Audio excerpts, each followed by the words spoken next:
The S&P 500 and the Nasdaq ended lower on Monday, as Nvidia and other chip makers sold off after surging popularity of a low-cost Chinese artificial intelligence model raised investor worries about the outlooks for current AI leaders in the United States. Chinese startup DeepSeek rolled out a free assistant it says uses cheaper chips and less data, raising questions about investor expectations that AI will drive demand along a supply chain from chip makers to data centers. Nvidia plunged about 17%, shaving nearly $600 billion off its market valuation, while an index of semiconductor stocks had its biggest single-day percentage decline since March 2020. But the Dow actually rose about 2/3 of 1%, while the S&P 500 dropped about 1.5% and the Nasdaq fell 3%. Despite the big moves in the red for some stocks,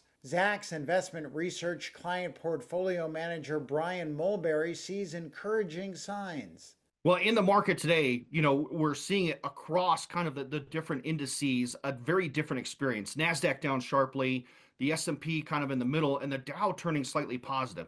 If I pivot that and talk about just growth and value, growth down sharply, but value is actually up over 1% on the day, in particular, large cap value. What does that mean? Investors are coming back to, I think, a little bit more common sense valuations, but also very strong, very healthy balance sheets. Other stocks on the move included AT&T, which jumped 6% to a 3.5-year high after its fourth quarter wireless subscriber growth surpassed expectations. And shares of Ralph Lauren slipped 3% after brokerage Raymond James cut its rating to market perform, citing the huge rally in the stock, which surged 60% last year and has gained another 11% so far in 2025.